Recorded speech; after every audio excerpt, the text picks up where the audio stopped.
पहा कसे करायचे. 100 मीटर लांबीची एक आगगाडी ताशी 36 किमी वेगाने जात आहे. तर ती गाडी एका खांबास किती वेळात ओलांडेल?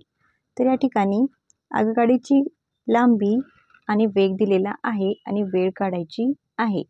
तर रेल्वेच्या बाबतीतील गणितात म्हणजे आगगाडीच्या बाबतीत जी गणितं दिलेली असतात त्याच्यामध्ये आपल्याला 18/5 गुणायचे असते. वेळ काढायचा असेल, वेग काढायचा असेल, अंतर काढायचं असेल तर वेळ व वेग काढण्यासाठी 18/5 गुणावे लागते आणि अंतर काढण्यासाठी 18/5चा गुणाकार व्यस्त म्हणजे 5/18 गुणावे लागते.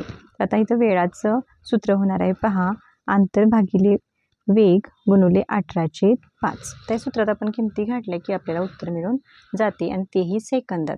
कारण उत्तर सेकंदात येण्यासाठी वेग मीटरमध्ये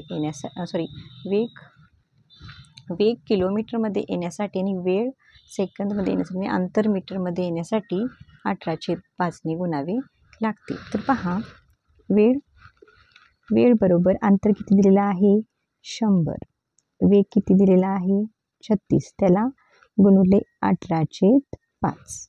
आता इथं भाग लावा. 18 × 18, 18 × 2 = 36, 5 × 5, 5 × 2 = 10, राहिलेला 0 ठेवला उत्तरात. आता परत भाग जातो बघा. बेन इथं बे की बे, बेन 10 20, म्हणजे किती वेळ लागेल 10 सेकंद. किती वेळ लागेल त्या गाडीला 10 सेकंद वेळ लागेल तो खांब ओलांडण्यास. थँक्यू.